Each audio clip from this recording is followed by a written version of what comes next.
வணக்கம். எல்லாரும் பார்த்துருப்போம் இந்த டாம் அண்ட் ஜெர்ரி சீக்வென்ஸ். ஏதோ புஸ்தகத்தை படித்து ரொம்ப சந்தோஷமா இருக்கு. ஜெர்ரியும் பார்க்க வருது.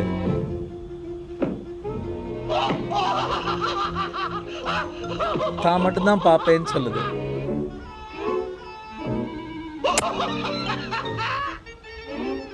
காட்ட மாட்டேங்குது.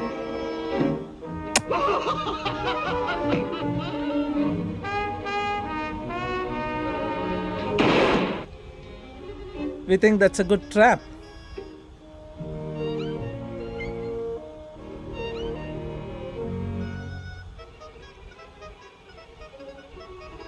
And that's when we realize curiosity. In fact, the word curiosity itself immediately brings the second half. Curiosity kills the cat. But is that really so? ஆர்வம், தெரிந்து கொள்ள ஆர்வம் இருக்கக்கூடாதா? டாக்டர் எசிடோர் ஐசாக் ராபி அப்படிங்கிறவர் நோபல் ப்ரைஸ் வாங்கினார். இன்ஃபேக்ட் எம்ஆர்ஐங்கிறோமே அதை கண்டுபிடிச்சவர் இவர். Magnetic resonance பற்றி ரொம்ப ரிசர்ச் பண்ணி நோபல் ப்ரைஸ் வாங்கினவர். அவர் வந்த ஊரில், இந்த புரூக்லின்கிற ஊர்லேருந்து நிறைய பிஸ்னஸ்மென் வந்திருக்காங்க, நிறைய ஃபார்மர்ஸ் வந்திருக்காங்க, நிறைய ஆண்டர்ப்ரினர்ஸ் வந்திருக்காங்க. சயின்டிஸ்ட் யாரும் வந்ததில்லை. ஸோ இந்த நியூஸ் பத்திரிகையாளர் கேட்டாங்களாம், how did you become a scientist when everybody else around you ended up businessmen and other normal boring professions அப்படின்னு கேட்டதுக்கு அவர் சொன்னாராம், எங்கள் அம்மா எனக்கு சொல்லித்தந்த பாடம் தான் அது. என்ன ஆச்சு, சின்ன வயசில் நான் ஸ்கூல்லேருந்து திரும்பி வரும்போது என் கூட வர்றவங்களெல்லாம், அவங்க அம்மா அவங்க அப்பாலாம், நல்லா படிச்சியா, நல்லா பதில் சொன்னியா, நல்லா மார்க் வாங்கினியா, was the question they ask them. என்ன எங்கள் அம்மா நான் வீட்டுக்குள்ளே வரும்போது கேட்குற கேள்வி, நல்ல கேள்வி கேட்டையா, did you ask good questions today அப்படின்னு கேட்பாங்க. அந்த தெரிந்து கொள்ள ஆர்வத்தை வளர்த்தது அதுதான். That inquisitive nature, that curiosity அங்கேருந்து தான் எனக்கு வருது அப்படின்னு சொன்னாங்க. சின்ன வயசில் I have read this poem. ரொம்ப அழகாக இருக்கும். For want of a nail, ஒரு ஆணி இல்லாததுனால அந்த காலில் போடுற லாடம் உடஞ்சி போச்சு.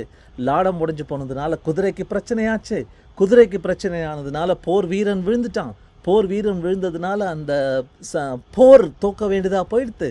போர் தோற்றதுனால அந்த ராஜ்யமே நாங்கள் கைவிட்டு போகிற மாதிரி ஆயிடுச்சு. எல்லாம் இந்த சின்ன ஆணினால் அப்படின்னு ஒரு போயம் இருக்கும். அது ஆக்சுவலாக வேறு மாதிரி திருப்பி போட்டு கீழேந்து மேலே பார்த்தீங்கன்னா இந்த 5 whys அப்படின்னு ஒரு ஃபிலாசபி இருக்குது. ஜப்பானில் ரொம்ப ஃபேமஸ். குவாலிட்டி, ஆட்டோமோட்டிவ் டொமைனில் குவாலிட்டி கண்ட்ரோலில் ஏன் 5 தடவை கேளு, ஒரு தடவை கேட்டு நின்றுடாத.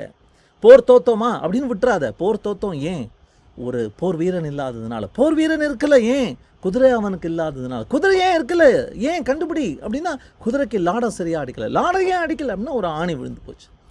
ஓ, 5 தடவை ஒய் கேட்குறியா அப்படிங்கிறது அந்த 5 whys அப்படின்னு சொல்லுவாங்க.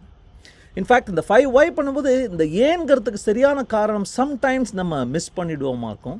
அதனால் அந்த திருப்பியும் ஒரு தடவை ஓட்டிப்பார். 4 தேர்ஃபோர்ஸ் பாரு அப்படிம்பாங்க. அதாவது நெயில் இல்லாததுனால தேர்ஃபோர் ஷூ இருக்கலை, தேர்ஃபோர் ஹார்ஸ் விழுந்து போச்சு, தேர்ஃபோர் போர் வீரர் ஓட முடியல, தேர்ஃபோர் போர் தோத்தோம் அப்படிங்கிற அந்த தேர்ஃபோரையும் செக் பண்ணிக்கோ அப்படின்னு சொல்லுவாங்க. அதே மாதிரி இன்னொன்று என்ன சொல்லுவாங்கன்னா, அப்படியே 1 2 3 4 5 போகும்போது one of those points could be force majeure, ஒரு ஃப்ரெஞ்ச் ஃப்ரேஸ் அது. What that means is it could be an act of God. இப்போ ஏன்பா அந்த ப்ராஜெக்ட் உன்னால் முடிக்க முடியல அப்படின்னா, கொரோனா வந்துடுச்சுங்க, நான் என்ன பண்ணுறது அப்படின்னா, S okay stop it, thank you fine அப்படின்னு தான் சொல்லணும். ஏன்னா அது நம்மளோட கண்ட்ரோலில் இல்லாத ஒரு beyond all physical human influence, அது அப்படியே விட்டுறணும். ஸோ அந்த மாதிரி ஒரு ஃபோர்ஸ் மெஜார் வர்ற பாயிண்டில் ப்ரீவியஸ் டப்பாக்காவது நிறுத்திக்கோ, அந்த டப்பாவோடு நிறுத்திக்கிட்டு அங்கேருந்து 4 whys பாரு அப்படின்னு சொல்லுவாங்க. One of the benefits of doing this 5 whys analysis is when you go from the top to the bottom, one by one, when you ask questions, it will start with a specific instance. For example, பையன் fail ஆகிட்டான், கணக்கு பரீட்சையில் fail ஆகிட்டான் அப்படிங்கிற ஆரம்பிக்கலாம். அதுக்கப்புறம் அல்லது ஒரு கஸ்டமர் அன்ஹாப்பியாக இருக்காங்க அப்படின்னு ஆரம்பிக்கலாம். பட் 2-3 ஒய் கேட்டப்புறம் தான் அதோட ப்ராசஸ், பக்கத்தில் இருக்கிற ஒரு ப்ராசஸ். பையன் ஏன் ஃபெயில் ஆனா, அவனுக்கு நிறைய படிக்கணும், தினமும் படிச்சிருக்கணும், படிக்கலை அப்படிங்கிற ப்ராசஸ் ப்ராப்ளம் தெரியும். அதே மாதிரி கஸ்டமர் ஏன் அன்ஹாப்பி அப்படின்னா, ப்ராடக்டில் ஒரு பக் இருக்குது, ப்ராடக்டில் ஒரு மிஸ்டேக் இருக்குது, எதிர்பார்த்த மாதிரி அது ஒர்க் பண்ணல அப்படின்னு தெரியும். அதையும் தாண்டி இன்னும் ஊடுருவி போனீங்கன்னா, டீப் லெவலில் you will realise that there is a value, there is an ethic, there is a culture issue. So பையன் ஏன் ஃபெயில் ஆனா, படிக்கலை சரியா. ஏன் படிக்கலை அப்படின்னா, இது முக்கியம்னு அவனுக்கு சொல்லித்தரலை. இதோடைய முக்கியத்துவம் புரிஞ்சிருந்தா அவன் ஆட்டோமேட்டிக்காக படிச்சிருப்பான். அதே மாதிரி கஸ்டமர் ஏன் அன்ஹாப்பி, ஏன்னா ப்ராடக்டில் பக் இருந்தது. ப்ராடக்டில் பக் இருந்தும் அதை வெளியில் அனுப்புகிற அளவுக்கு ஏன் நம்ம ஹேஃபஸாடாக கேர்லெஸ்ஸாக இருந்தோம் அப்படிங்கிறது குட் எனஃப் இஸ் குட் எனஃப்னு நினச்சதுனால தான், த பெஸ்ட் பாசிபிள் டெஸ்டிங் பண்ணாததுனால தான், அந்த வேல்யூ நம்ம சிஸ்டமில் இல்லாததுனால தான் வரும்.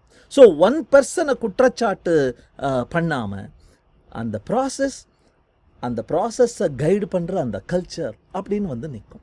And that is always better than finding out fault and blaming somebody, இல்லையா? So will you ask 5 whys or will you ask me why? Thank you.